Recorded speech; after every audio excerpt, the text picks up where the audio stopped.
The normally gentle service dog, Wolf, was in the middle of a tearful reunion with his owner, Andy Foster, a man on death row. But when FBI Special Agent Karras approached, the dog suddenly turned aggressive. He wasn't reacting to her. Confused, Karras slowly removed her blazer and placed it on a nearby bench. The dog immediately lunged forward, attacking and savagely tearing the empty coat. He wasn't attacking a person, but a scent lingering on the fabric. That scent was the only clue to a conspiracy that had been buried for 4 years, and the clock was ticking down on Andy's execution. Please support us by subscribing to our channel. The rain in late November was not a cleansing sound. At the Oregon State Penitentiary, it was just a cold, persistent hiss that slicked the high concrete walls until they gleamed like wet slate under the yellow security lights.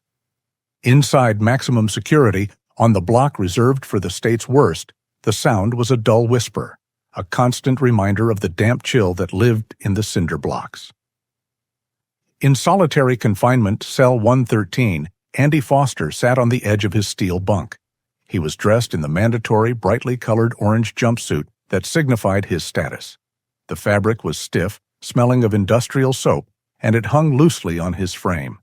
Andy had once been a man of impressive build, the kind of strength forged in the mountains of Afghanistan, a former Army Ranger who could carry 100 pounds of gear without complaint. Now, at 38, he looked 50. His face was gaunt, carved by 4 years of recycled air and profound despair. His hair, once dark brown, was clipped short and streaked with a dull, premature gray. He was watching the small rectangular slot at the bottom of his solid steel door, the place where they pushed his meals through. He had not touched the tray they'd slid in an hour ago. They called it the last meal request.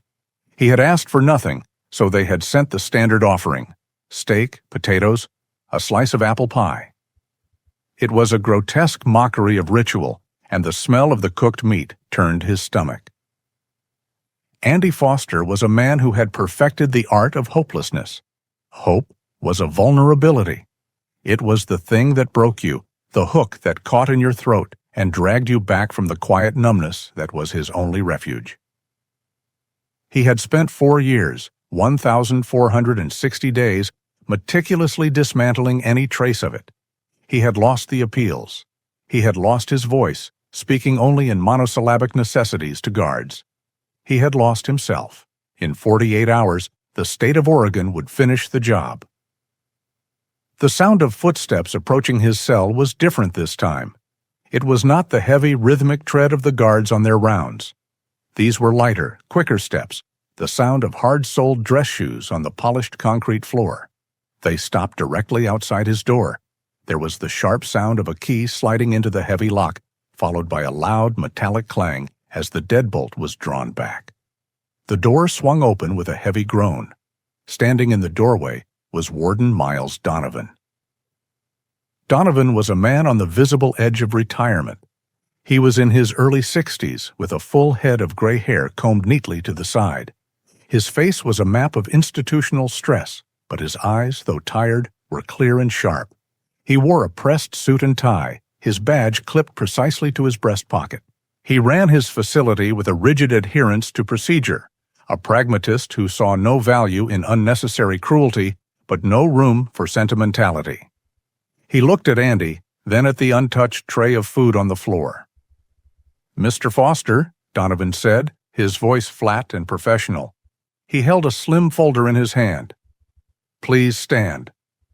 Andy obeyed slowly, his joints stiff. He rose to his feet, his gaze fixed somewhere over the warden's shoulder. "It is 7:00 a.m., November 28th, Donovan recited, looking down at a paper on his clipboard. "As you are aware, your sentence is scheduled to be carried out in 48 hours, at 7:00 a.m. on November 30th. I am here to finalize the procedural requirements." Andy said nothing. The silence in the cell was thick, broken only by the hiss of the rain outside. "The log notes you have refused your requested meal." Andy nodded, a barely perceptible movement. "You have also," Donovan continued, "refused the optional visit from the state chaplain." Another nod. Donovan sighed, a small, almost imperceptible sound of bureaucratic frustration. He made a note on his sheet. He hated this part of the job, not for the morality of it, but for the awkward, pre-scripted theater. Mr. Foster, the state affords you the right to make a final request. This is separate from the meal. It pertains to any personal effects, letters to be delivered, or specific arrangements for your remains. He paused, then added the line he always added. Within the bounds of state law and facility protocol, of course. Do you have any such requests? This was it. The last question. Andy had planned to ignore this one, too. He planned to ride out the last 2 days in the same gray silence he had cultivated for years. He kept his eyes on the wall, but the question lingered in the sterile air. A final request. A memory, sharp and unwelcome, cut through the numbness. It was not a thought, but a feeling, the phantom sensation of rough, warm fur pressed against his hand. The quiet thump, thump, thump of a heavy tail on a wooden floor. The scent of pine needles and clean animal musk. Andy's throat tightened. The numbness cracked. He saw a flash of silver-gray fur, a pair of intelligent amber eyes fixed on him, waiting for a command that never came. Warden Donovan was about to mark none on his clipboard when Andy spoke. His voice was a shock in the small cell. It was rough, dry, like sandpaper on rust. I want to see my dog. Donovan froze, his pen hovering over the paper. He looked up, genuinely surprised. He hadn't heard this man speak more than 2 words in a row since his sentencing. Your dog? His name is Wolf, Andy managed, the words tasting strange and foreign. He's a German shepherd, silver gray, my sister. Rachel Watson. She lives in Silverton. She's been taking care of him. Donovan immediately put his pen away and shook his head. Mr. Foster, I'm afraid that is impossible. You know the protocols. We do not allow any animal contact in this facility, especially not on this block. Security, quarantine, liability? It's just not possible. It is not a reasonable request. The finality in the warden's voice should have sent Andy back into his shell. It should have been the last brick in the wall. But the hope he had suppressed for 4 years had just broken the surface, and it was agonizing. It was a desperate, suffocating need. He wasn't begging, not really. It was simpler than that. It was the last truth he had left. He was my service dog, Andy whispered, looking the warden in the eye for the first time. The intensity of his stare made Donovan pause. For my PTSD, from the Army, he kept me grounded. I need to see him one last time, please. Warden Donovan looked at the man. He saw the orange jumpsuit and the number, but he also saw the ghost of the soldier beneath it, the haunted look he'd seen in his own father's eyes after he came home from Korea in 1953. Donovan was a pragmatist, and the rules were the rules. He could not authorize this.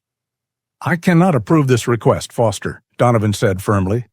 Andy's face, which had shown a flicker of life, went slack. I do not have the authority. It is a direct violation of penitentiary security protocols. Donovan turned to leave, then stopped in the doorway. He ran a hand over his gray hair. However, he said, turning back slightly, the governor's office.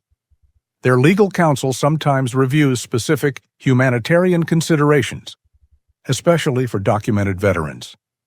Andy looked up, confused. I will not lie to you, Donovan said, his voice sharp, devoid of any false comfort. I will file the official request. I will note your service record and the animal's status as a support dog. But I am telling you now, the answer will almost certainly be no. 99 times out of 100, requests like this are denied by a junior staffer before they even read the full name. It's a fantasy. Do you understand me? Andy Foster could barely breathe. He nodded. Do not hope, the warden said again, his voice hard. It's the worst thing you can do to yourself right now. Donovan stepped out. The heavy steel doors swung shut. The loud, definitive sound of the deadbolt sliding back into place echoed in the cell. Andy was alone again in the cold, dim light.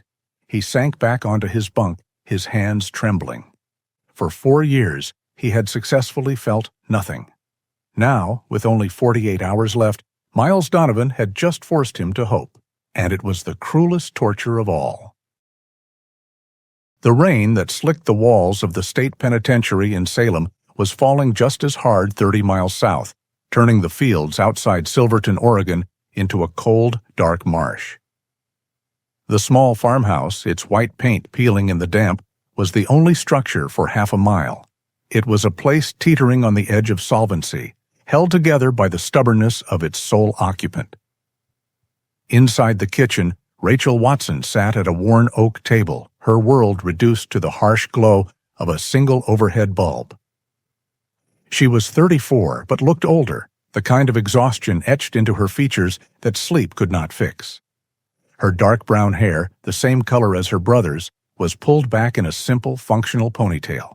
She was surrounded by paper, invoices for feed, a past due notice from the electric company, and a thin, terrifyingly polite letter from the bank regarding the farm's mortgage. She had been fighting for 4 years, fighting lawyers, fighting public opinion, fighting a legal system that had sealed her brother's fate from day one. The farm, their parents' legacy, was the price of that fight, and she was losing. A heavy sigh came from the floor beside her. Wolf, her brother's dog, was lying on the worn linoleum. He was a large German shepherd, his coat a striking, beautiful mix of silver and gray, with a noble head and intelligent, watchful eyes. He was 9 years old now, his muzzle frosted with white, his hips a little stiffer in the cold mornings. For 4 years, he had been Rachel's shadow, a living, breathing, grieving ghost of the man she had lost. The dog sensed her anxiety and pushed his head under her hand, a silent offer of comfort. Rachel stroked his wide, soft ear. "I know, boy, I know." At 11:58 p.m., the silence of the farmhouse was shattered. A shrill electronic ring cut through the quiet. Rachel froze. Her hand stopped moving on Wolf's head. The dog lifted his gaze, sensing the sudden spike in her adrenaline. She stared at the old plastic telephone on the wall. No good news ever came at this hour. Not from friends, not from family. She had only been anticipating one call, and her heart began to hammer against her ribs with a sick, heavy dread. This was it. The call from the penitentiary, the one telling her the final procedures, the one asking what to do with his body. The phone rang a second time. Wolf let out a low, uneasy whine. Rachel pushed her chair back, the legs scraping loudly on the floor. She walked to the wall on unsteady legs, her hand trembling as she reached for the receiver. "This is Rachel Watson," she said, her voice small and tight. "Ms. Watson," a formal, dispassionate male voice replied. "This is the office of Warden Miles Donovan at the Oregon State Penitentiary. I am calling regarding your brother, inmate Andrew Foster." Rachel closed her eyes, gripping the receiver so tightly her knuckles turned white. She leaned her forehead against the cool, painted wood of the wall. "Yes," she breathed. I'm here." She braced herself for the words. "Execution, witnesses, protocol, remains." "Your brother, Andrew Foster, made a final request this morning," the man said. Rachel frowned, her dread momentarily eclipsed by confusion. "A request? I thought he wasn't speaking to anyone."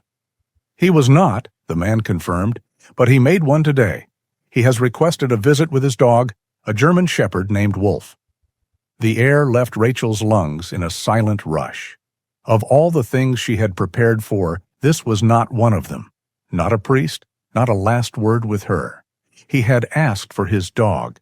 The pain of it was sharp, but it was immediately followed by a wave of profound, aching understanding. Of course he had. "This is highly irregular, Ms. Watson," the voice continued. "Penitentiary protocol strictly forbids animal contact. However, Warden Donovan forwarded the request to the governor's office, noting your brother's veteran service file and the animal's status as a support dog." "What? What are you saying?" Rachel whispered. "The governor's office has approved the request. It is a one-time humanitarian action. If you can bring the animal to the south gate of the penitentiary tomorrow morning, November 29th, at 9 a.m. sharp, Your brother will be permitted a short, supervised visit." Rachel slid down the wall until she was sitting on the floor. She couldn't process the words. "Approved? You approved it?" "The governor's office approved it. 9 a.m., Ms. Watson. You will need your identification, and the dog must be leashed at all times. Do you understand?" "Yes," she said numbly. "Yes, we'll be there." She hung up the phone, but her hand remained on the receiver. She stared at the opposite wall, at a framed photograph of a smiling young man in a high school graduation gown, his arms slung around a younger, grinning Rachel. Wolf, sensing her collapse, moved over and laid his heavy head across her lap, just as he had done for Andy countless times. The simple, warm weight of the dog broke through her shock, and the memories she held back every day came flooding in. 4 years since the trial, but 5 since Andy had truly vanished. He had returned from his final tour in Afghanistan in 2020, a decorated hero, but he was not the brother who had left. The man who returned was a polite stranger. He was thin, gaunt, and silent, his eyes haunted, jumping at every sudden sound, his hands visibly shaking when a car backfired down the highway. He would sit in his old room for hours, staring at a wall. Rachel, desperate, had tried everything. VA therapists, support groups. He refused them all. Then, one rainy Saturday, he had agreed to go with her into town, just to get out of the house. He saw a flyer taped to a post office window, a local shelter, overcrowded, holding an adoption event. She had tried to steer him toward the smaller, calmer dogs. But he had stopped in front of a kennel in the back. Inside was a 2-year-old German Shepherd, all silver gray fur and nervous energy. The card on the cage said he'd been found tied to a fence post, abandoned. The shelter staff called him difficult, high energy, and fearful of strangers. Andy just stood there, watching the dog pace. The dog stopped and stared back. It didn't bark or jump, just watched him with an unsettling intelligence. "He's just waiting," Andy had whispered, the first unsolicited words she'd heard him speak in a month. "Like me." They adopted him against the shelter's advice. They named him Wolf. The first few months were hard, but the dog, sensing a kindred damaged spirit, focused entirely on Andy. Rachel would never forget the night it happened. It was the 4th of July, and some neighbors were setting off illegal fireworks. The sounds were sharp, whistling cracks that echoed off the hills, too much like gunfire. Rachel ran into the living room to find Andy crammed into a corner, hyperventilating, his eyes wide and unseeing, his hands clamped over his ears. "They're in the wire, Rach. They're in the wire," he was muttering, his body trembling violently. He was gone, lost in a firefight half a world away. Rachel panicked, her own voice shaky. "Andy! Andy, you're home. You're safe." But he couldn't hear her. Wolf, who had not yet received a single hour of professional training, moved. He didn't bark. He walked directly to Andy and shoved his body between Andy and the corner of the wall, breaking his visual fix. Then he pushed his wet nose insistently against Andy's trembling hand, licking his skin until Andy's fingers unclenched. Finally, Wolf climbed partially into his lap, laying his full 90-pound weight across Andy's chest, a form of deep pressure therapy. Rachel watched in amazement as, slowly, her brother's breathing hitched, then steadied. His focus shifted from the dark corner to the dog on his chest.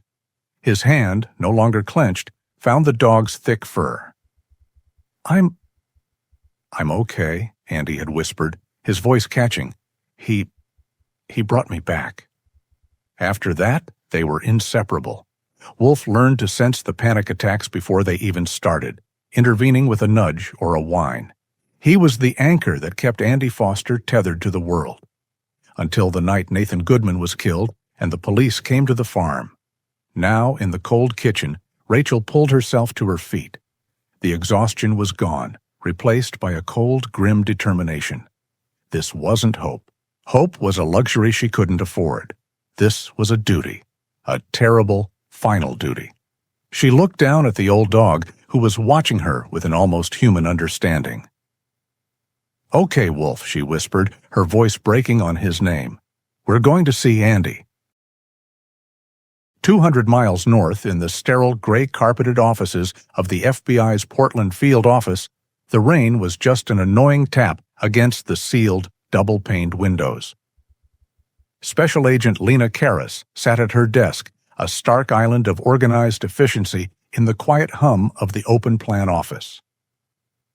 She was 36, with dark hair pulled into a severe, practical knot at the base of her neck. She wore a simple navy pantsuit, the unofficial uniform of a woman who had no time for distractions. Her desk was immaculate, holding only her keyboard, her monitor, and a single framed photograph. Karras was not a standard field agent. She didn't kick down doors or run informants. She was assigned to a specialized multi-agency Department of Justice task force. Her job was to audit justice. She reviewed closed capital cases, death penalty convictions that had been flagged for potential civil rights violations. She looked for rushed investigations, withheld evidence, and the kind of systemic corruption that allowed the state to make an irreversible mistake.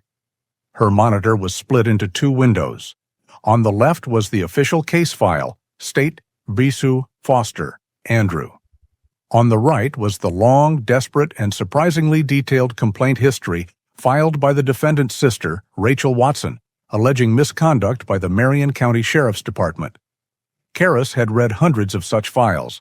They were almost always tragic, filled with the desperate denials of grieving families. But this one felt different. She looked at the conviction summary. Andrew Foster, former Army Ranger, decorated, returned home from Afghanistan in 2020, diagnosed with severe post-traumatic stress disorder. The victim, Nathan Goodman, a local timber baron, wealthy, powerful, and universally disliked. The evidence, a single, partial fingerprint on Foster's own hunting knife found at the scene. An eyewitness who saw Foster's truck leaving the area. And the centerpiece, a bloody denim jacket, identified as Foster's, found dumped in a ditch a mile away. The motive, a disputed land easement. Goodman was trying to seize part of the Foster family farm. It was too neat. It was the kind of open and shut case that Karras had learned to distrust. A local hero turned pariah, a wealthy victim, and a sheriff's department eager to close the books. It was the perfect recipe for a gamed system. Karras leaned back, her gaze drifting to the lone photograph on her desk. It was an old military portrait, dated 1973. A young man, barely 20, stared back at her with a cocky, defiant smile, his dark hair a little too long for his crisp uniform. Her father. He had come back from Vietnam a different man, long before PTSD was a common term.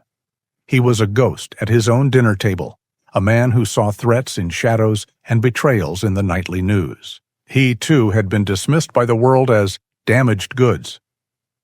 Lena had spent her entire childhood navigating his silent emotional minefields. She looked back at the screen.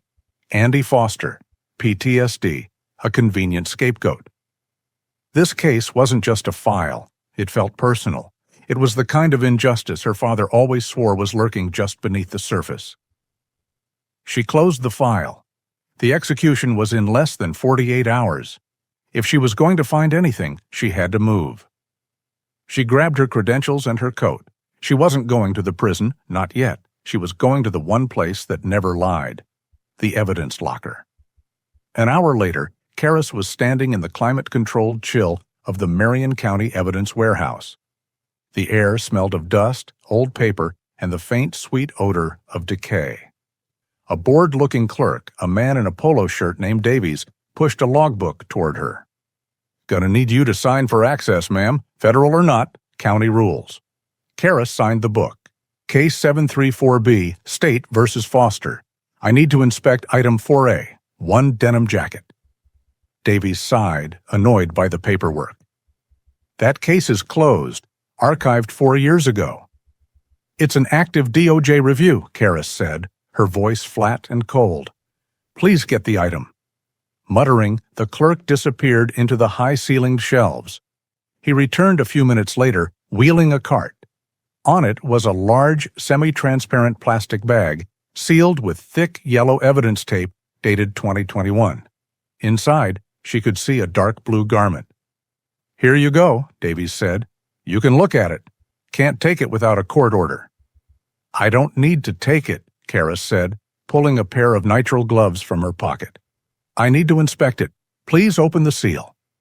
The clerk looked horrified. "Break the seal? Ma'am, I can't do that. That's chain of custody. It's a capital case." "It's a federal review, and I am documenting my inspection," Karis said, holding up her badge. "You can note in your log that I ordered it. Now, please." With a dramatic sigh, Davies took a utility knife and sliced through the thick plastic. The sharp snap of the plastic breaking echoed slightly in the quiet room. The moment the bag opened, the air changed. A powerful smell billowed out, a mix of rot and mold from the dried blood, but something else too, something sharp, chemical, and deeply unpleasant. It was a smell that didn't belong. Karis recognized it instantly, a petroleum-based industrial solvent, the kind used for cleaning heavy machinery or stripping grease from firearms. It was strong, far too strong to be a trace. The clerk recoiled. "Whoa, that's ripe." Karis ignored him. She carefully pulled the stiff, dark jacket from the bag. It was heavy, rigid with the dried, blackened stains. She held it up under the harsh, fluorescent lights. She looked at the blood. Then she looked at the collar. It was pristine. There was no ring of dirt, no sweat stain. Oh, no sign of the natural oils from a human neck. She ran a gloved finger along the inside. She turned to the cuffs. The same. The denim was not frayed. The seams were clean, apart from the bloodstains. Karis thought about her father's old jackets from the garage, the ones he wore to work on his truck. They were stained with grease, softened by wear, marked by the life of the man who wore them. This jacket had not been worn. It had been used. It was a prop. "This man, Foster," Karis said, her voice quiet. "Was he homeless?" Davies shrugged. "Nah, lived on some farm with his sister. Why?" "Because," Karis said, holding the jacket up, "this jacket has never been worn by a farmer, or by anyone, for very long." She placed the stiff garment back on the table. The chemical smell clung to the air, and she realized it was now clinging to her. It was on her gloves, her hands, and she could smell it on the blazer she was wearing. "Thank you, Mr. Davies," she said, pulling off the gloves. "Reseal the evidence. Note my inspection at 08:15. "That's it?" the clerk asked, confused. "That's it." Karis walked out of the warehouse into the cold November morning. The rain had stopped, but the air was heavy and gray. She got into her dark sedan and sat for a moment, the pieces clicking into place. A vet with PTSD, a powerful victim, a compromised sheriff, and a key piece of evidence that was an obvious amateurish fake. She looked at her watch. 08:30. She was scheduled to be back in Portland for a briefing. Instead, she put the car in gear and turned south, merging onto the interstate. She pressed the accelerator, and the car picked up speed, heading toward the concrete walls of the Oregon State Penitentiary. She had to see Andy Foster. She had to look the man in the eye, and she had to do it now. The drive to Salem was the longest 90 minutes of Rachel Watson's life. The rain was relentless, a solid gray sheet that the truck's old wipers could barely manage, their rhythmic slap, slap, slap, counting out a beat of grim finality. Wolf sat in the passenger seat, panting quietly. He was too intelligent an animal not to feel the tension. He wasn't going to the park. He wasn't going to the feed store. He could feel the cold, electric dread radiating from Rachel, and he whined softly, pushing his nose against her arm as she drove. "It's okay, boy," she whispered, her voice thick. "We're going to see Andy." The name made his ears perk. He gave a short, questioning "rough," and looked at her, his amber eyes bright with a hope that she found unbearable. The south gate of the Oregon State Penitentiary was not designed for visitors. It was a functional, intimidating slab of gray concrete and steel, designed for supply trucks and prisoner transport. Rachel pulled her old Ford pickup to the call box, her hand trembling as she pressed the button. A crackle of static preceded a curt, metallic voice. "State your business." I'm Rachel Watson. I'm here." I have an appointment from the governor's office for inmate Foster." There was a long pause, filled only by the hiss of the rain and the idling of her truck. A loud, grinding buzz sounded, and the first chain-link gate, topped with coils of razor wire, slowly rolled open. She drove into what felt like a cage, and the gate slid shut behind her with a heavy, definitive clang. 2 correctional officers in black rain gear approached, their faces grim. One held a clipboard, the other kept his hand near his belt. "Ma'am, please turn off the vehicle." She complied. The sudden silence was heavy. "You're Rachel Watson? ID, please." She handed him her license. He checked his clipboard. "And this is the animal?" he asked, shining a flashlight into the cab at Wolf. Wolf, unnerved by the stranger and the light, let out a low, warning growl. "Wolf, quiet," Rachel said. "He's nervous. He's a trained service dog. He's not aggressive." The guard looked unconvinced. "Right. Well, here's the procedure. You and the animal will be escorted to a secure exercise yard. You will keep him leashed at all times. Inmate Foster will be brought to you. This visit is limited to 15 minutes. Do you understand?" "Yes," she said, her throat dry. 15 minutes. "Out of the truck, please. Leash him up." Rachel and Wolf stepped out into the pouring rain. The yard was a sterile, desolate place. It was a high-walled enclosure of concrete, topped with more fencing that angled inward. There was no grass, only wet cement, marked with painted lines for games that were never played here. It was cold, and the smell of industrial cleaner and wet concrete was sharp in the air. 2 more guards waited on the far side, standing by a solid steel door. Rachel was led to the center of the yard, the rain already soaking her hair and jacket. Wolf stayed close to her leg, his body language communicating pure anxiety. He looked up at the high walls, his tail tucked. One of the guards spoke into his radio. "Escort is in the yard. Send the inmate." Rachel's heart felt like it was going to beat its way out of her chest. She scanned the yard, her eyes landing on the steel door. There was a loud mechanical thud as a bolt was thrown. The door screeched open. Andy Foster stepped out. He was wearing the bright, almost fluorescent orange jumpsuit. The color was a visceral shock against the gray, lifeless backdrop. He was so thin. Thinner than she had even realized through the visiting glass. His face was pale, his eyes hollowed out, and his movements were stiff as he was flanked by 2 more guards. He kept his gaze on the ground. Rachel made a small, strangled sound. At her side, Wolf froze. His entire body went rigid. He lifted his head, his nose testing the rain-filled air.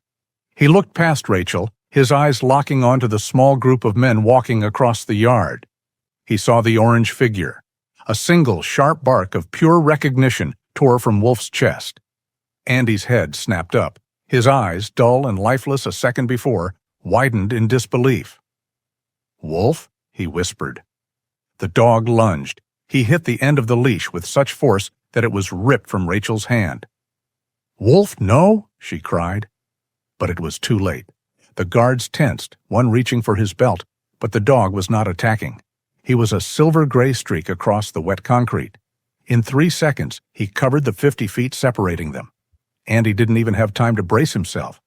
The dog leaped, not to harm, but to connect. He slammed into Andy's chest, and Andy staggered back, his arms instinctively wrapping around the dog's body. "Wolf!" "Oh, God, Wolf," Andy choked out. He dropped to his knees on the wet concrete, burying his face in the thick, damp fur of the dog's neck. And for the first time in 4 years, Andy Foster cried. It was not a silent weeping. It was a profound, soul-shattering breakdown. The wall of numbness he had built, the meticulous despair he had cultivated to survive, was smashed to pieces by 90 pounds of unconditional love. Deep, ragged sobs were pulled from his chest as he clung to the dog. Wolf was frantic. He whined, a high-pitched, desperate sound, and frantically licked the tears and rain from Andy's face. He turned, nudged his head under Andy's arm, pressed his body against his chest, all the old trained behaviors to ground him, to pull him back from a panic attack. He was trying to do his job, confused and terrified by the depth of his owner's pain. Rachel stood frozen, tears streaming down her own face, mixing with the rain. The guards looked away, their professional demeanor momentarily broken by the raw, private agony they were witnessing. A different gate, one in the chain-link fence, opened with a metallic rattle. Special Agent Lena Karras stepped into the yard, followed by Warden Donovan. She had timed her arrival perfectly. She held a small professional notepad, but she was watching the scene with a pained, analytical intensity. She saw the bright orange jumpsuit, the broken man on his knees, and the loyal animal desperately trying to put him back together. This was not the reunion of a cold-blooded killer. She took in the scene for a moment, her gaze hardening with resolve. This confirmed her suspicions.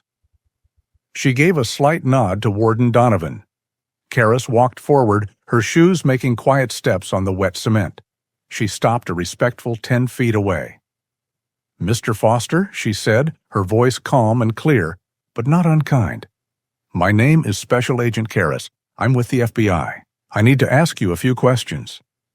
Andy didn't even look up, his hands still tangled in Wolf's fur, his sobs quieting to ragged gasps. But Wolf did. The dog, who had been focused entirely on Andy, snapped his head up. His whining stopped instantly. He smelled her. He smelled the blazer she was wearing. He smelled the faint, sharp chemical tang of the industrial solvent that had clung to her from the evidence bag. The shift was immediate. It was absolute. A low, rumbling growl started deep in Wolf's chest. His amber eyes, moments ago soft with love, turned to hard, cold ice. The fur along his spine stood on end.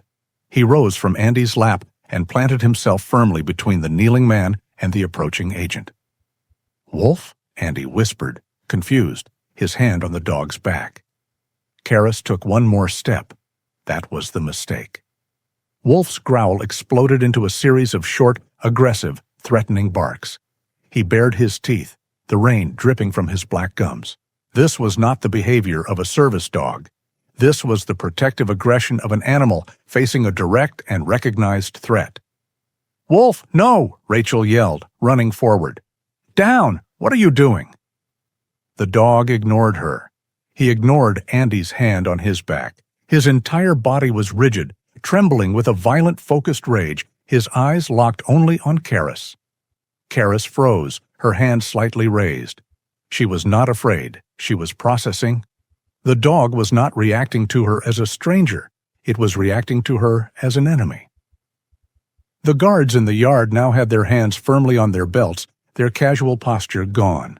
The yard, which moments before had been a pocket of profound, heartbreaking reunion, was now a cold, tense standoff. The yard was suddenly electric with tension. Wolf's deep, guttural growl echoed off the wet concrete. The guards flanking Andy instinctively moved their hands to their belts. "Ma'am, step back, now!" one of them commanded, his voice sharp. "Wolf, no!" Rachel cried, pulling hard on the leash. The dog didn't budge, his muscles locked, his entire focus a pinpoint of hatred aimed at Karras. But Lena Karras didn't move like a person who felt threatened. She moved like an analyst who had just been given a new piece of data. She held her hands up slowly, palms out. "It's all right," she said, her voice calm and steady, projecting past the dog to the guards. "He's not reacting to me. He's reacting to something on me." Andy, still on his knees, looked up, confused. His hand was on Wolf's trembling back. "What? I don't understand. He's never done this. He's a service animal?" "Exactly," Karras said. She kept her eyes on the dog. "He's not being aggressive. He's being protective. He's reacting to a trigger." She locked eyes with Andy. "Mr. Foster, I was at the Marion County Evidence Warehouse this morning. I handled the evidence from your case. I think he's smelling my coat." Without breaking eye contact, Karras methodically, slowly, began to unbutton her navy blue blazer. The rain was cold, and it immediately started to soak her white shirt, but she didn't seem to notice. The guards watched her, confused. "Ma'am?" "It's a test," Karras said. She slipped the blazer off her shoulders. She held it for a moment, then walked backward, maintaining her distance from Wolf and deliberately placed the jacket on a low metal bench near the fence. The effect was instantaneous and shocking. Wolf stopped growling at Karis. His head snapped to the side, his eyes locking onto the dark, damp garment on the bench. He took a step, his nose wrinkled, his teeth bared. The deep growl in his chest intensified, turning into a frantic, choking series of barks. He lunged. Rachel wasn't ready. The dog hit the end of the leash with his full, 90-pound weight, pulling the strap clean through her hand and leaving a red burn on her palm. Wolf! Freed, the dog did not run. He launched himself at the bench. He grabbed Karis's blazer, his teeth sinking into the fabric, and began to savage it. He ripped it from the bench, his powerful neck muscles shaking the garment back and forth, tearing at the wool as if it were a mortal enemy. "Get that dog!" a guard shouted, moving forward. "No, stand down!" Karis commanded, her voice suddenly full of authority. "Let him. Look at him." They all stared. Rachel, Andy, the warden, and the guards. Wolf was lost in a violent rage, but it was not directed at a person. It was directed at an inanimate object. Karis stepped forward, now completely ignored by the dog. She looked at Andy, who was staring at the scene, his face a mask of pale confusion. "It's not me," Karis said, her voice low and intense. "It's the coat. It's the smell. The chemical smell from the denim jacket in the evidence bag. The one they said was yours. It's all over my blazer." The words hung in the cold, rainy air. "Chemical smell," Andy whispered. His world, which had been gray and numb for 4 years, suddenly fractured. The words echoed, unlocking a door in his mind he had long since bricked over. "Solvent," he said, his voice hoarse. He looked at Karis, his eyes wide, a flicker of something other than despair in them for the first time. "Gun solvent, cleaning solvent." "Andy?" Rachel said, taking a step toward him. "What is it?" "Frank Miller," Andy breathed. The name felt like acid on his tongue. Deputy Frank Miller. Warden Donovan, who had been watching silently, frowned.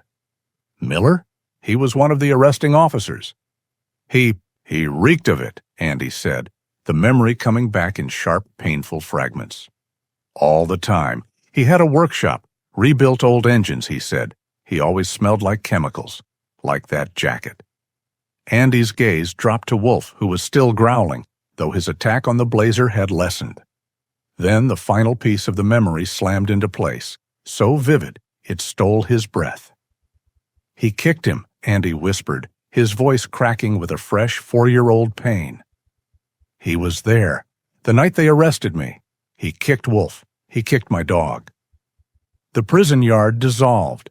The rain, the concrete, the orange jumpsuit. It was all gone. He was back on the farm. It was 4 years ago, just past midnight.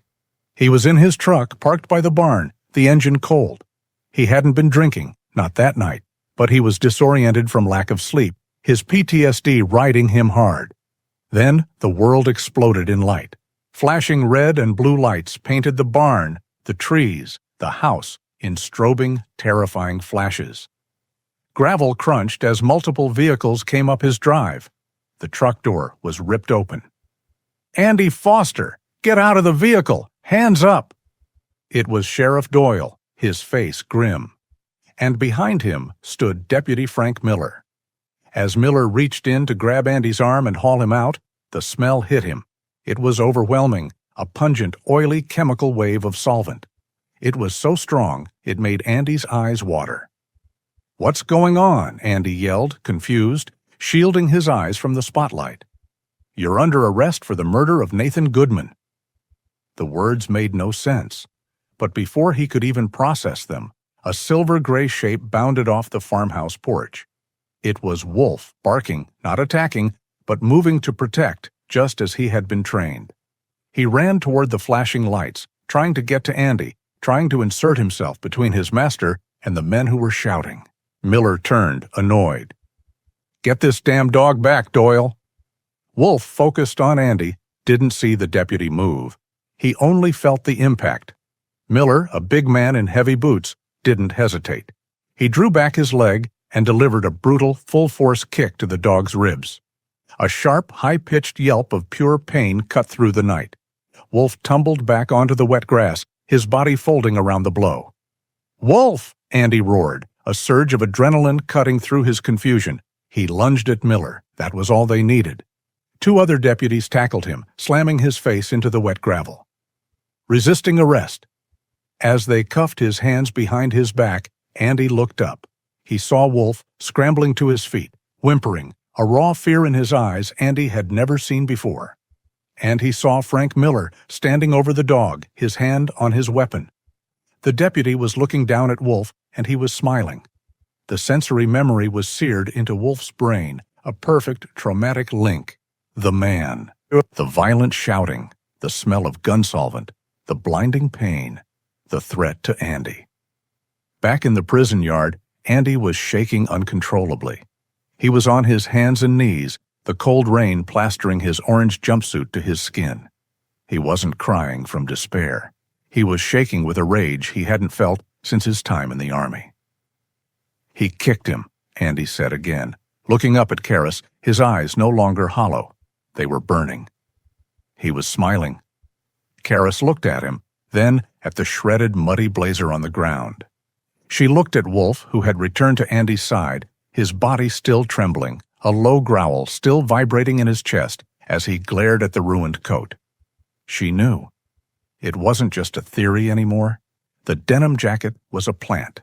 The man who planted it, Frank Miller, had been soaked in the same chemical solvent, and he had left his signature, a scent that a traumatized, loyal dog would never, ever forget. Warden Donovan looked at Karras, his face pale. "Agent Karras," he said, his voice quiet, "I think you need to use my office." "Visit is over," one of the guards said, his voice hard, trying to re-establish control after the chaos. "Inmate, on your feet?" The sound of his voice shattered the bubble of memory. Andy was still on his knees, his hands on Wolf, who was still growling low in his chest, his gaze fixed on the muddy, shredded blazer. Rachel was standing nearby, her hand over her mouth, her face pale with a mixture of terror and a new, agonizing emotion. Hope. "Just a minute," Warden Donovan said, holding up a hand. He looked at Karras. "Agent, this yard is now compromised. You need my office." "Thank you, Warden," Karras said. She looked at Rachel. "Ms. Watson, your brother's visit is finished. You need to take his dog and go home." "But what does this mean?" Rachel asked, her voice trembling as she regripped Wolf's leash. "You saw him. The smell?" Karras walked close to her, lowering her voice. "It means I have a lead, but right now, this is just a dog reacting to a coat. I have less than 40 hours to make it mean something legal. Go home. Lock your doors. Do not talk to the local police. Do not talk to anyone. Am I clear?" Rachel looked from Karras's steel-hard eyes to her brother, who was being helped to his feet by a guard. She nodded, mute. "Andy!" she cried out. Andy turned. The guards were holding his arms. His face was no longer numb. It was alive with a desperate, frantic energy. "Take care of him, Rach," he yelled, his voice cracking. "Take care of my boy." "I will," she sobbed. Wolf, seeing Andy being pulled away, lunged again, his barks frantic and sharp. "Andy!" Rachel had to brace herself, using all her weight to hold the powerful dog back. "Wolf, no! Come on, boy!" The steel door clanged shut, and Andy was gone. "This way, Agent," Donovan said, gesturing toward the gate Karras had entered. Karras gave Rachel one last look. "Go."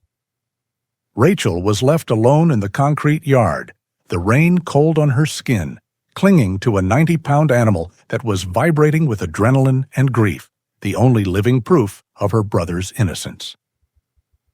Lena Karras did not walk. She ran. She and Donovan moved quickly through the labyrinthine corridors of the prison, the sound of their heels echoing in the institutional silence. When they reached his office, Donovan shut the door. "What do you need?" he asked. "I need that jacket. I need a sample from it now, and I need the fastest lab in the state." Donovan shook his head. "That's Marion County evidence. I can't release it to you." I don't need you to release it. I need you to call the Marion County clerk and tell him I am coming back, and I am taking a 1 centimeter square sample from that jacket cuff under federal authority. He can complain later. Karis was already dialing her own office in Portland. She got her section chief. This is Karis.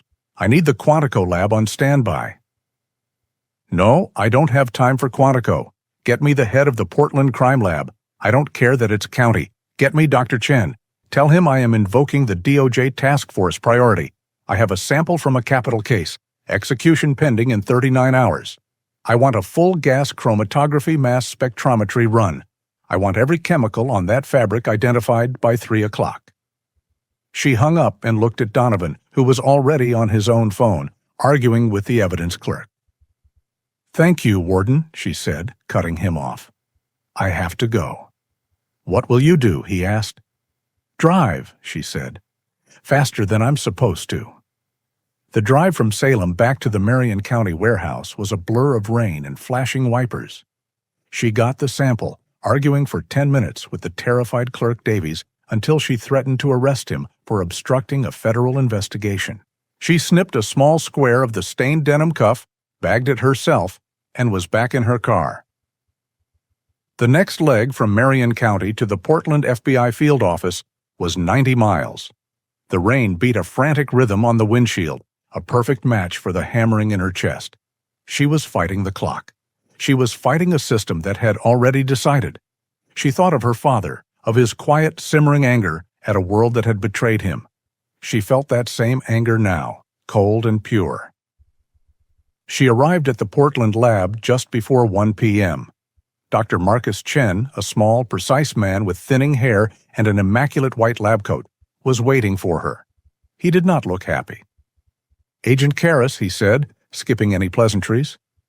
You realize you just bumped a federal racketeering case off this machine? This is a man's life, Doctor, Karis said, handing him the sealed evidence bag. The execution is tomorrow morning. I need to know what that solvent is. Chen looked at the sample. It's saturated. The smell is potent. His name is Frank Miller, a deputy with the Marion County Sheriff's Department, Karis said, thinking aloud. I don't care about the name, Chen said. I care about the compound. He took the bag. This will take a few hours. GCMS isn't magic. It's science. It takes time. How much time? 3 hours, maybe 4. Don't call me. I'll call you. Karis went to her office. She couldn't sit. She paced. She drank 3 cups of bitter, burnt coffee. She stared at the picture of her father. She stared at the clock. 2 p.m., 3 p.m., 4 p.m. At 4:17 p.m., her desk phone rang, the sound so sharp it made her jump. She snatched it up. Karis. It's Chen. You're lucky I'm good. What is it? It's not one solvent. It's a cocktail. But the primary component, the one causing the smell, it's specific. Very specific. It's a specialized, high-grade rifle cleaning solvent, used for copper fouling in high-precision barrels. Karis felt her breath catch. Rare? Extremely, Chen said. This isn't stuff you buy at a hardware store. This is professional gunsmith, or military grade. We ran it against the commercial database. I've only seen it twice. Once from a military arms locker and once from a custom ammo manufacturer. This was it. The key. The dog hadn't been wrong. Thank you, Doctor, Karis said, her voice tight. Send me the report, encrypted. Now. She hung up and immediately dialed the Oregon State Penitentiary. The line clicked and a secretary answered. Get me Warden Donovan. This is Agent Karis. It's an emergency. She was on hold for 30 seconds. That felt like an hour. Donovan, his voice was strained. I have it, Karis said, her words clipped and fast. It's confirmed. The lab report is on its way to my inbox. The solvent on the jacket is a rare, military-grade rifle cleaner. It is not motor oil. It is not common. It is a specific chemical compound, and the man Andy Foster identified is the link. The evidence is fabricated. There was a heavy silence on the other end. Warden? Agent Karis, Donovan said, his voice heavy. A lab report from you is not a legal order. My hands are tied. The execution proceeds at 7 a.m. Then get the governor's legal counsel on the line, Karras said, her voice rising. You tell him what I just told you. You tell him that if he lets this execution proceed, I will be on the steps of the courthouse at 7:01 a.m. with a federal affidavit, a chemical analysis, and a press conference that will end his political career and charge his office with complicity in a state-sanctioned murder. You tell him that right now. She hung up. In his office, Warden Miles Donovan stared at the phone. He had never heard anything like it. He took off his glasses, rubbed the bridge of his nose, and picked up his private line. He was patched through to the governor's chief legal counsel, a man named Mark Jennings. Mark, Donovan said, skipping the pleasantries, we have a problem with the Foster execution. Miles, don't tell me that. The press is already camped out. I have Special Agent Lena Karras of the Department of Justice Task Force on my other line, Donovan said, choosing his words with extreme care. She has just received analytical proof from the FBI crime lab in Portland. She says the core evidence, the denim jacket, was tampered with. A cold silence. Tampered how? She has a positive chemical match for a rare, specialized solvent. She has a witness, the inmate himself, linking that exact smell to a specific arresting officer who assaulted his service animal. Sir, she is claiming with federal backing that the evidence was fabricated. The line was quiet for a long time. Jennings was doing the math. A wrongful execution was a tragedy. A wrongful execution that the federal government knew about and had proof of before it happened. That was a scandal that would bring down the entire administration. Miles, Jennings said finally, his voice cold. Keep this line open. Do not speak to anyone. Donovan waited. He heard the muffled sound of Jennings speaking to someone else. He heard another voice. The governor. 5 minutes later, Jennings came back on. By order of the governor, he said, his voice formal and void of emotion, a 24-hour stay of execution is granted for inmate Andrew Foster, pending an emergency review of new evidence presented by the Department of Justice. Donovan hung up the phone.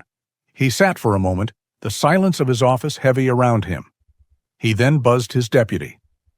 Halt the protocol, Donovan said, his voice hoarse. Stop the clock. The governor has issued a 24-hour stay. The news of a 24-hour stay of execution, granted by the governor at the 11th hour, hit the Marion County Sheriff's Department not with a bang, but with the cold, heavy silence of a dropped stone in a deep well. In his office, a room paneled with dark, polished wood and decorated with plaques and photographs of himself with local politicians, Sheriff Declan Doyle placed his telephone receiver very gently back into its cradle. Doyle was a man in his late 50s who looked more like a successful small-town mayor than a law enforcement officer. He had a full head of silver hair, a neatly trimmed mustache, and a politician's easy smile.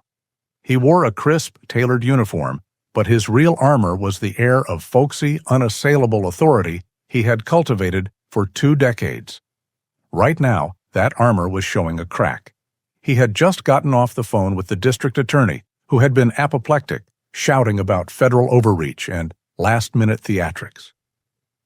Doyle, however, understood the situation with a cold, terrifying clarity. This wasn't a lawyer's trick. This was the FBI. And the FBI did not move this fast or this hard on a whim. He pressed the intercom on his desk. Miller, my office, now. Deputy Frank Miller entered a moment later, his large frame filling the doorway. Miller was a man of blunt force, but he was not stupid. He knew what the stay meant, and he was visibly sweating. The chemical smell of solvent, a permanent aura around him, seemed to turn sour with his fear. Sheriff? Miller said, his voice a low rumble of anxiety. Doyle didn't look up. He was busy straightening a stack of papers on his desk. The Foster execution has been stayed. 24 hours. Miller's face went pale. What? How? Who? A federal agent, Doyle said, his voice dangerously quiet. A woman. She was at the prison. She was at the evidence locker. And she was at the prison when the sister brought that animal. Miller's hand twitched. The dog? What does the dog have to... I don't care, Doyle snapped, finally looking up. His eyes were not angry. They were cold, like polished stones. I don't care what she has. I care about what she thinks she has. She's sniffing around. And I don't like it when people sniff around my county. He stood up and walked to the window, looking down at the quiet street. That's Sister Rachel Watson, Doyle said, almost to himself. She's been the problem all along. All those letters to the DOJ, all those pointless appeals. She's the one who won't let this go. He turned back to Miller. I think it's time we reminded Ms. Watson who keeps the peace around here. All this stress, it can be very hard on a person's well-being, especially a woman, all alone out there on that farm. Miller's eyes widened slightly. He understood. You want me to... No, Doyle said sharply. You will go nowhere. You're a loose end, Frank. You will sit at your desk. I want you to send Calloway. He's young, dumb, and follows orders. Just a welfare check, a friendly visit. Make sure she's safe. The threat was unspoken but perfectly clear. Yes, Sheriff, right away. Miller left the office, his footsteps heavy. Doyle watched him go, his face impassive. The 24-hour clock had started, and he had just made his first move. Rachel and Wolf made it back to the farm just as the last of the gray afternoon light faded. Both of them were soaked to the bone from the prison yard, the truck's heater barely making a dent in the cold. Wolf was a wire of pure, thrumming anxiety. He had been ripped away from Andy, and he didn't understand.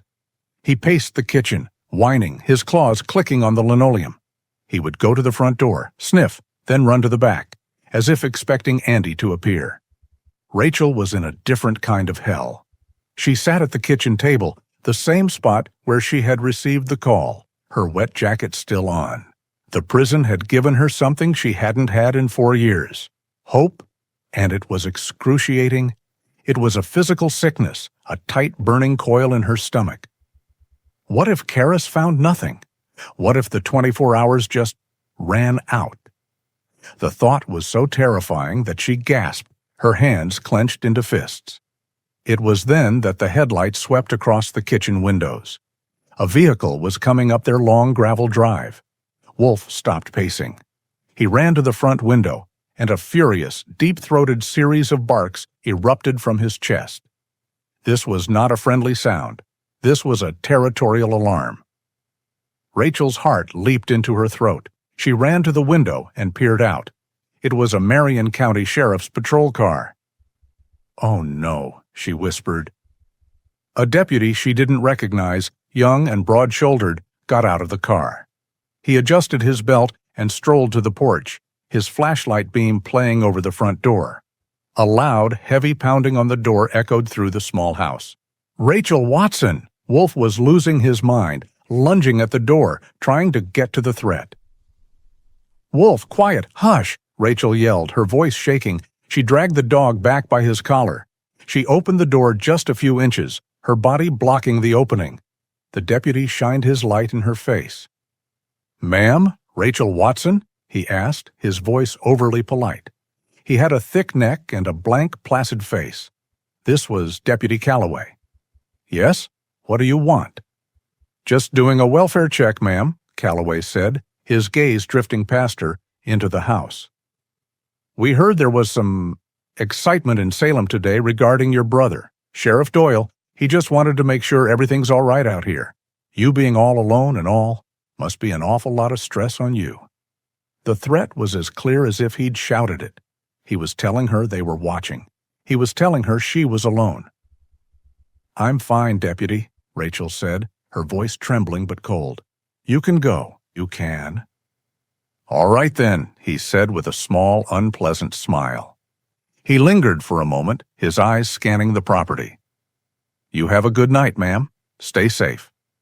He walked slowly back to his car, got in, and sat there for a full minute, his headlights flooding the house, before finally backing up and driving away.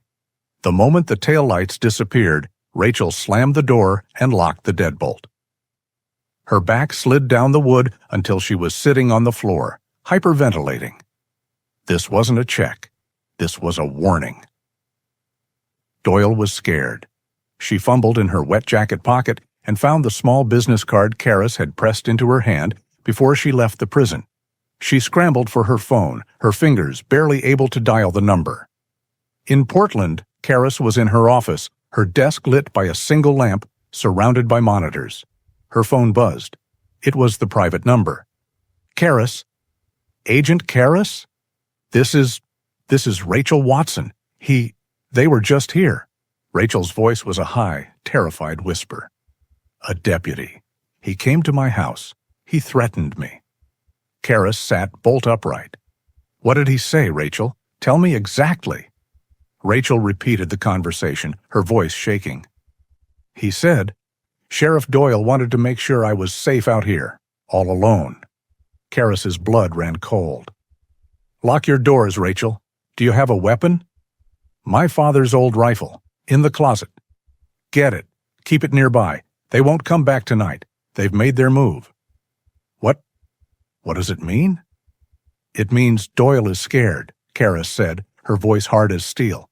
He's scared and he's sloppy. He just proved it.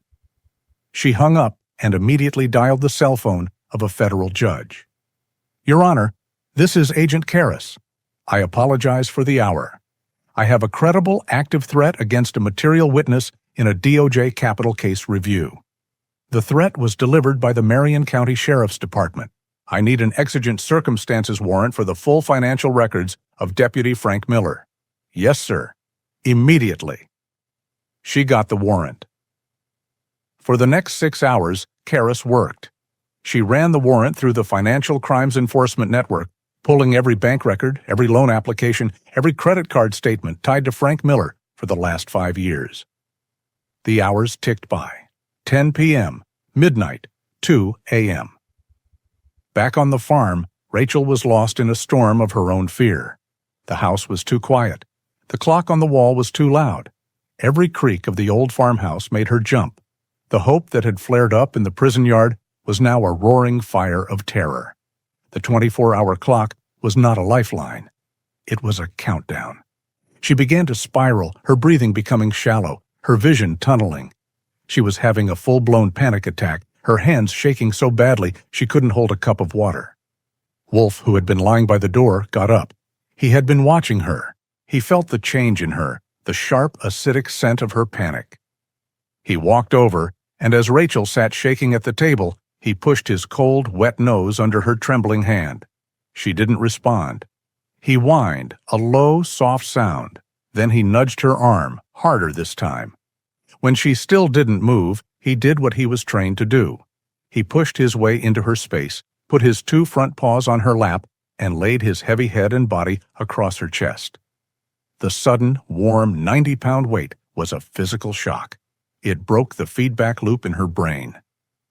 Rachel gasped, a ragged, desperate intake of air. Her hands, which had been clenched, instinctively found his fur. She buried her face in the thick, coarse hair of his neck. "Oh, Wolf," she whispered, her voice breaking. "What am I going to do? What am I going to do, boy?" He just stayed there, a solid, living, breathing anchor. He licked the tears from her cheek. He was the guardian. He had protected Andy, and now he was protecting her. He held her together as the clock ticked toward dawn. At 3:17 a.m. in Portland, an encrypted email hit Agent Karis's inbox. It was the financial report. She scrolled through pages of data, salary deposits, truck payments, and then she saw it. Dated November 2021, 1 week after Andy Foster's conviction. A single transaction. Cash deposit, branch. $50,000. Karis leaned back, a cold, thin smile on her face. "Got you," she whispered to the empty office. The rain had softened to a cold, persistent drizzle by 4:30 a.m. Darkness still clung to the quiet residential street on the outskirts of Salem where Deputy Frank Miller lived.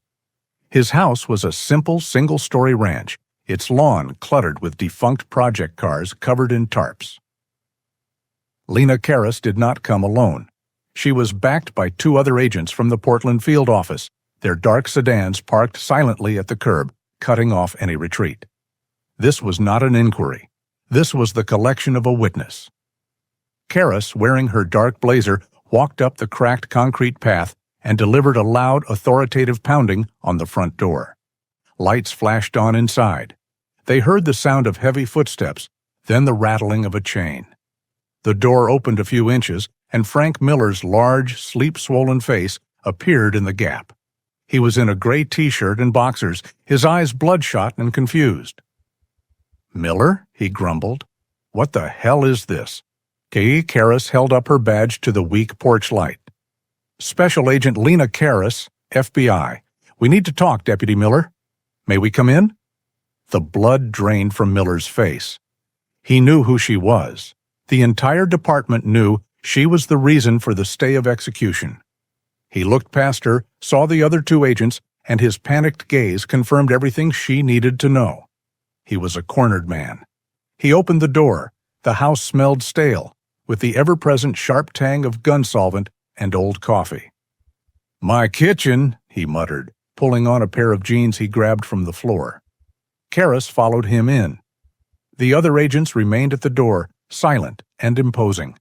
The kitchen was small, cluttered with dirty dishes. Miller collapsed into a chair at the small dinette table, his large hands trembling. Karras did not sit. She stood opposite him, a figure of cold, sleepless energy.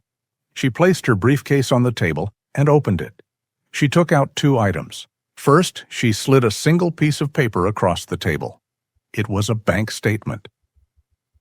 $50,000, Karras said, her voice quiet but cutting through the silence of the pre-dawn house. A single cash deposit made 1 week after Andy Foster was convicted and sentenced to death. Miller stared at the paper as if it were a snake. He opened his mouth, but no words came out. Second, Karras continued, placing a plastic evidence bag on the table. Inside was the small, dark square of denim she had cut from the jacket. "This is a sample from the denim jacket that convicted Foster. I had my lab run it last night." She leaned forward. "It's saturated with a high-grade military-spec rifle solvent, the kind a professional gunsmith or a man who obsessively rebuilds antique firearms in his garage would use." Miller's breathing became shallow. The only sound in the room was the steady drip of the coffee machine he hadn't cleaned. "I have the money," Karras said, tapping the bank statement. "I have the chemical, but that's just evidence. What really interests me is the threat." Miller looked up, his eyes wide with fear. "Threat? I don't know." "You know exactly what I'm talking about, Deputy.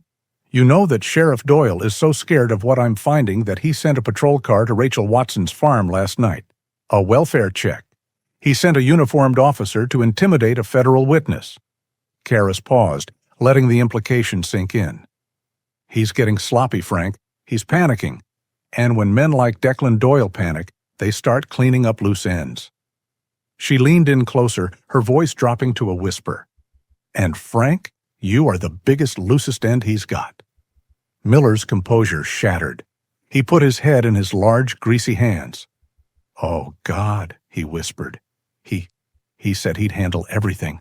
He said he would." "He lied," Karras said. "He's going to let you take the fall for this, or worse. He's already demonstrated he's willing to threaten a civilian. What do you think he'll do to his accomplice?" Karras pulled out the chair opposite him and finally sat down, clasping her hands on the table. She was no longer an investigator. She was a negotiator. "So, here are your options, Frank, and you have about 5 minutes to decide, because the sun is coming up, and I am ending this today. Option A, you stay silent, you stick with Doyle. I will arrest you right now as an accessory to capital murder. I will tie the solvent to you, I will tie the $50,000 to you, and I will tie the intimidation of Rachel Watson to you. I will personally ask the U.S. Attorney to seek the death penalty. You will join Andy Foster on death row. Or," she continued, "Option B, you talk. You tell me everything. From the beginning. You become the federal government's star witness against Sheriff Declan Doyle for the murder of Nathan Goodman and the conspiracy to violate Andy Foster's civil rights. You will go to prison. I will not lie to you about that. You will go to prison for a very long time, but you will live. I can guarantee that." Miller was shaking, his face pale and slick with sweat. He looked at the bank statement. He looked at the evidence bag. He looked at the door where 2 FBI agents stood like statues. He was trapped. "He'll kill me," Miller whispered. "Doyle, if I talk, he'll kill me." "I can put you in federal protective custody right now," Karras said. "Doyle will never see you again, but you have to make the choice." A long, agonizing silence stretched out. Miller looked like a man drowning. Finally, he let out a long, shuddering breath. "It wasn't supposed to happen like that," he choked out. Doyle. He and Goodman, they were partners. Shady land deals, logging permits on protected land. Goodman was going to talk to the feds. He threatened to expose Doyle. "So Doyle decided to silence him," Karras said, her voice flat. "Yes, he called me that night, said it was an emergency, told me to meet him at Goodman's office. By the time I got there," Miller's voice broke. "By the time I got there, Goodman was dead. Doyle had already shot him, twice. The scene it was bad." Miller was sobbing now, the confession pouring out of him. Doyle had a plan. He said it was perfect. Blame the vet. Foster.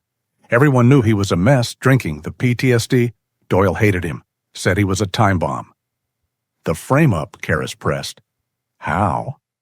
"Doyle knew Goodman had that easement dispute with the Fosters. It was the perfect motive.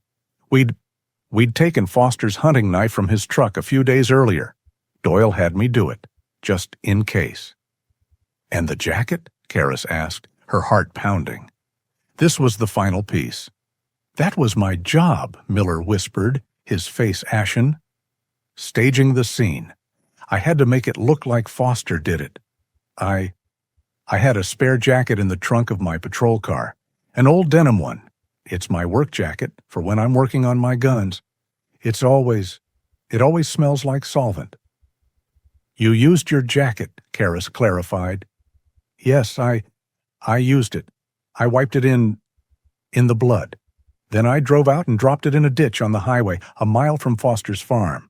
I planted the knife. I did what he told me." "And the $50,000? "He gave it to me, a week after the conviction. He said it was for services rendered, for my loyalty." Karras stood up. She had it. She had it all. She nodded to the agents at the door. "One last thing, Frank," she said, as the agents moved forward. "The dog. When you arrested Foster, what happened with the dog?" Miller looked up, confused by the question, as if it were a minor detail. "The stupid dog," he muttered, disgust in his voice.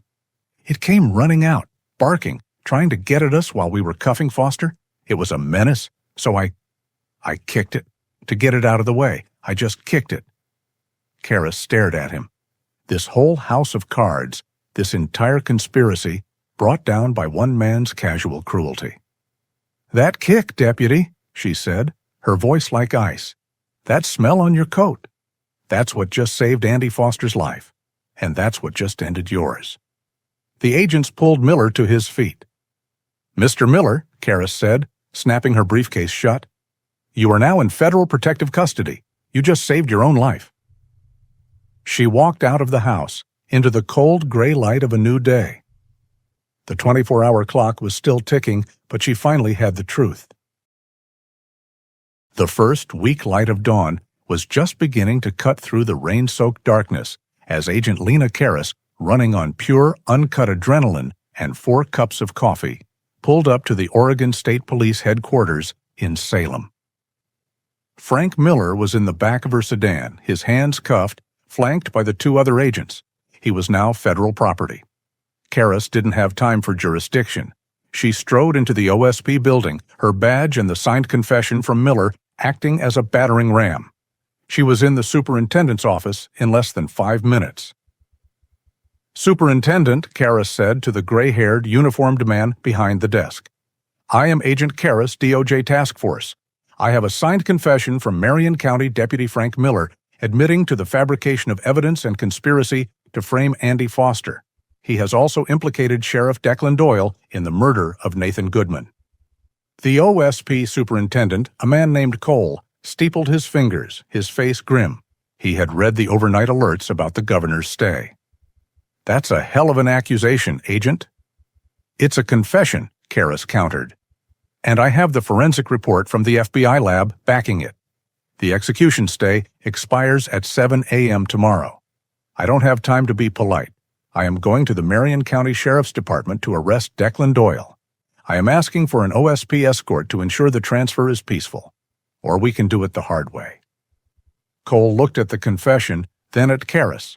He saw the iron in her eyes. He picked up his phone. "Get me 4 troopers, front entrance, now." At 7:15 a.m., just as Sheriff Declan Doyle was pouring his first cup of coffee, the doors to his office swung open. He looked up, his easy smile fixed in place, expecting his secretary. Instead, he saw Agent Lena Karras. Flanking her, standing tall and imposing in their dark blue uniforms and campaign hats, were 4 Oregon State Police troopers. Doyle's smile faltered. His hand instinctively moved toward the pot. "Sheriff Doyle," Karras said, her voice echoing in the quiet office. "Agent Karras," Doyle said, trying to regain his folksy authority. "This is highly unusual. You're interrupting my—" "Declan Doyle," Karras said, cutting him off. "You are under arrest for the murder of Nathan Goodman, conspiracy to commit murder, fabrication of evidence, and the violation of Andy Foster's civil rights." The coffee cup slipped from Doyle's hand and shattered on the floor, the dark liquid spreading across the polished wood. He stared at her, his face a mask of disbelief. "You're insane," he sputtered. "Frank Miller sends his regards," Karras said. "He gave a full confession." The color drained from Doyle's face. He looked at the OSP troopers, who stood like statues, their hands on their belts.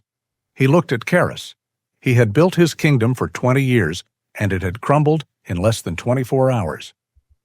"Turn around," one of the troopers commanded. "Hands behind your back." By 10 a.m., the Marion County Circuit Courthouse was in chaos. The 24-hour stay of execution, coupled with the arrest of the county sheriff by the FBI and state police, had sent a shockwave through the state's legal system. An emergency hearing was convened, not in a grand ballroom, but in a small, secure courtroom. The presiding judge was Chief Circuit Judge Maria Alvarez, a sharp, no-nonsense woman who was known to fear no one. The room was packed with lawyers. Karras sat at the prosecution table alongside a stern-looking assistant U.S. attorney. Frank Miller, in a yellow jumpsuit and bulletproof vest, was brought in under heavy guard, looking pale and broken.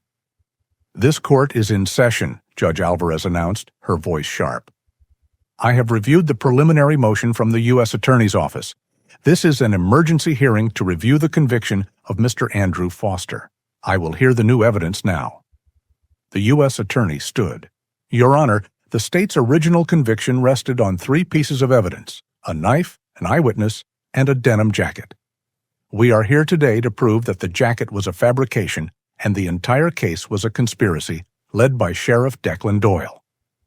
For the next hour, he laid it out. He presented Dr. Chen's forensic report identifying the rare solvent on the jacket.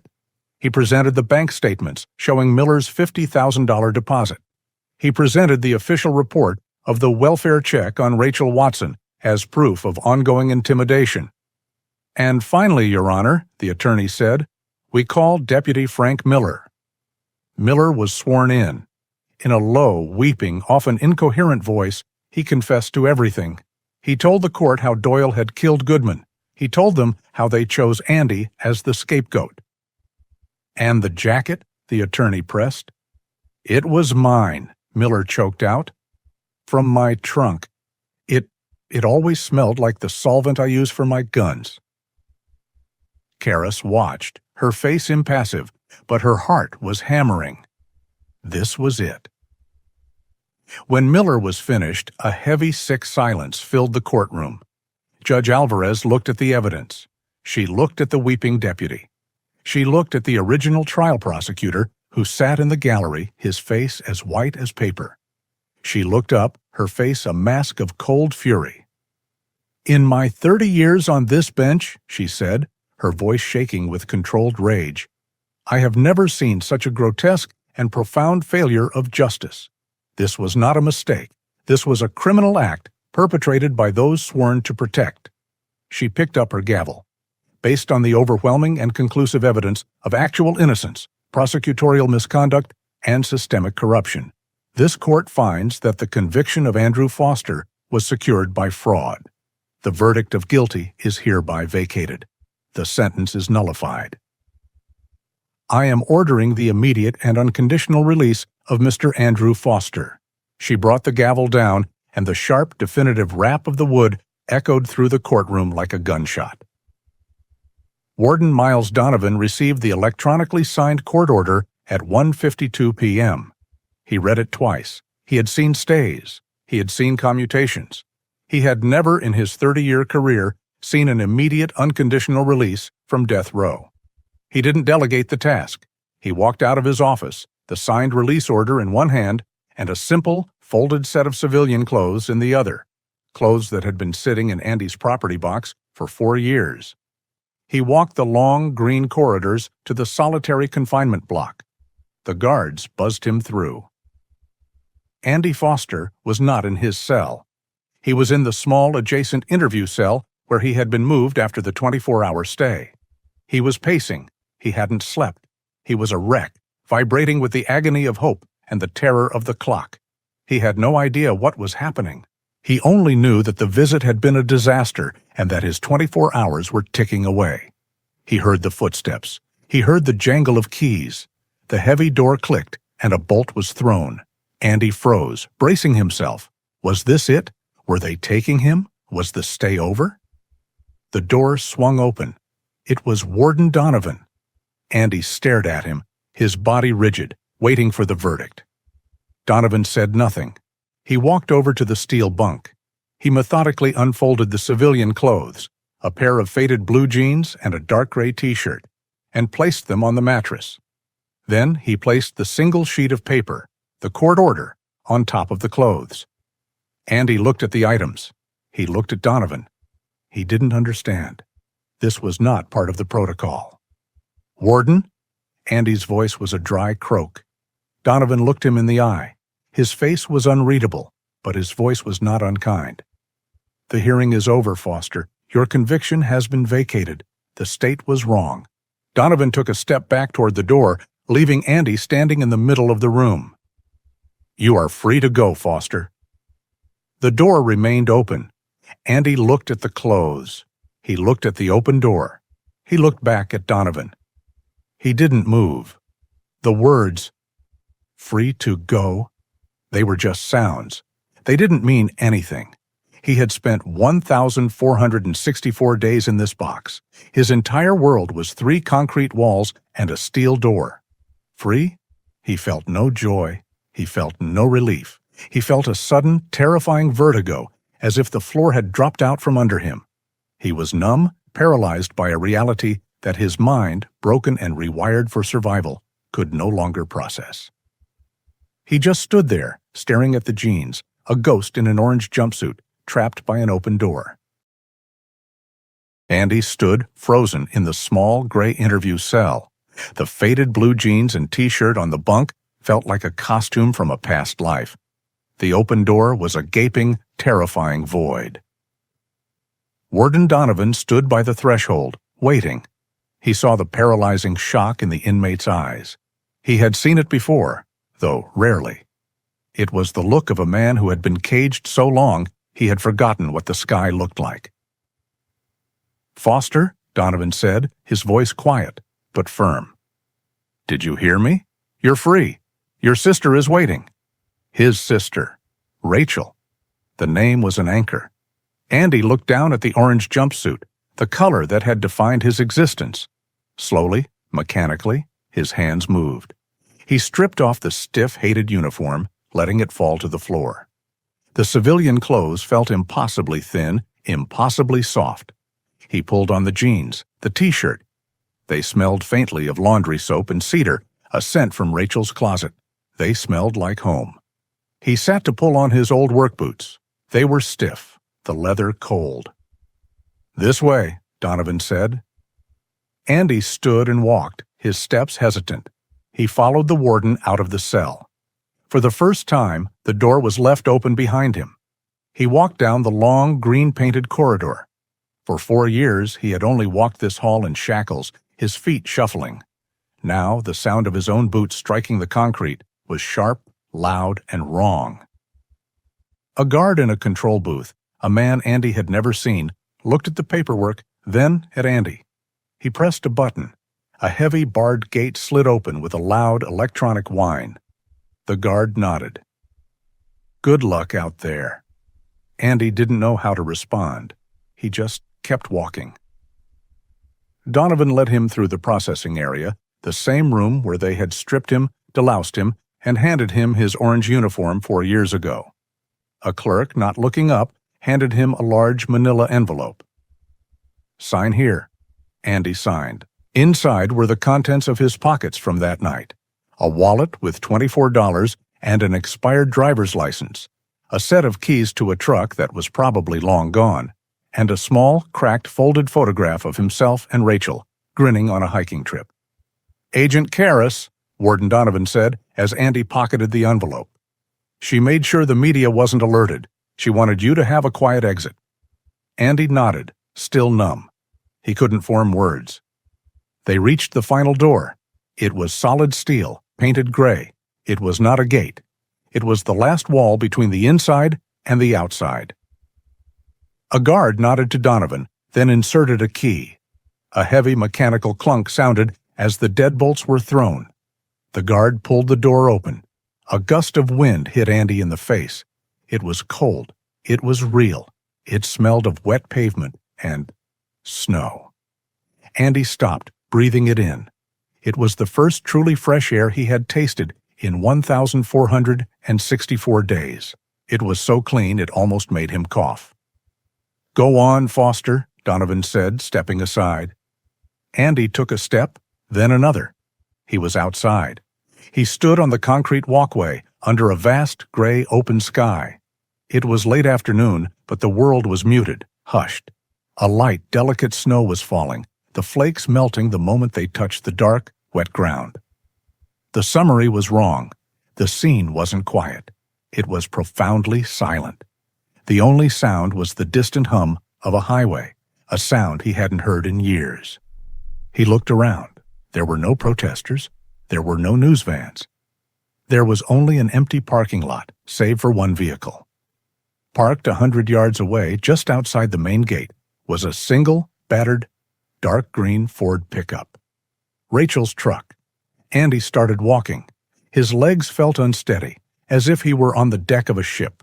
He was no longer on the prison grounds. He was on a public sidewalk. Each step was a revelation. He saw the truck door open. Rachel got out. She just stood there, her hand clamped over her mouth. She was wearing her old red barn coat, her dark hair pulled back. She was crying, her sobs visible in the cold air, but she made no sound. She didn't run to him. She just waited, letting him come to her. He kept walking, his eyes locked on her. Then the passenger door of the truck flew open. "Wolf!" The silver-gray shepherd leaped from the seat, landing heavily on the pavement. He stood rigid for a single, frozen second, his head up, his nose testing the air, his eyes fixed on the approaching man. Andy stopped. Wolf let out a sound. It was not the furious protective bark from the prison yard. It was not a bark at all. It was a high, desperate, agonizing sound, a long, single whine of pure, unadulterated recognition. And then he ran. He launched himself across the pavement, his powerful legs churning, sending up small sprays of water. He was a silver streak of loyalty, closing the distance in an instant. Andy dropped to his knees on the cold, wet sidewalk, his arms open. Wolf slammed into him. He didn't jump. He collided, burying his head deep in Andy's chest, shoving his face into the space between his arm and his ribs. He whimpered, deep, choking, ecstatic sounds, his entire body trembling. "I'm here," Andy whispered, his own voice breaking as he buried his face in the dog's thick, damp fur. "I'm here, boy. I'm here. I'm home." He clung to the dog, the one creature in the universe who had never for 1 second believed he was guilty. Wolf, frantic with an emotion he couldn't express, pulled back only to shove his head into Andy's hands, licking his palms, his wrists, before pressing his entire 90-pound body against Andy's side. He pushed, leaning on him, whining, as if trying to physically weld himself to the man he had lost to ensure he could never, ever be taken again. Rachel finally moved. She ran the last few feet and dropped to her knees, wrapping her arms around both of them. The three of them were a single, weeping, trembling mass, a broken family clinging to each other in the gentle snow just outside the high gray walls. "Let's go home, Andy," Rachel finally whispered, her voice thick with tears. "Please, let's just go home." Home. The word was as strange as free. Rachel helped him to his feet. Wolf did not leave his side, his body pressed firmly against Andy's leg, his tail sweeping in low, slow, powerful arcs. Andy looked at the passenger door, but Wolf was already scrambling over the center console, settling on the worn bench seat. His spot. Andy slid in. In the middle. Rachel got in the driver's side and slammed the old, heavy door. The cab was warm and smelled of her, of Wolf, and of coffee. It smelled real. She turned the key. The old engine turned over with a comforting, familiar rumble, and the hiss of the windshield wipers started their steady rhythm. Andy sat compressed between the two living, breathing beings he loved most in the world. He felt Rachel's small, calloused hand find his on the seat. He gripped it, his fingers locking with hers. His other hand, almost of its own accord, found the thick, soft fur on Wolf's head. The dog immediately leaned his heavy head into Andy's lap, his eyes closing in a sigh of absolute, exhausted contentment. Rachel put the truck in gear and pulled away from the curb. Andy looked out the side window. He watched the high walls, the concrete towers, the coils of razor wire get smaller, until Rachel made a turn, and they disappeared from view completely. He looked forward, through the windshield, at the rain and the melting snow on the highway. He saw the dark green pines of the Oregon landscape, the gray sky, the other cars. It was too much. It was overwhelming. He wasn't fixed. He wasn't okay. He was a ghost, but he was a ghost holding his sister's hand, with his dog in his lap. He closed his eyes, leaning his head back, feeling the vibration of the road. The journey ahead was long, a lifetime of healing.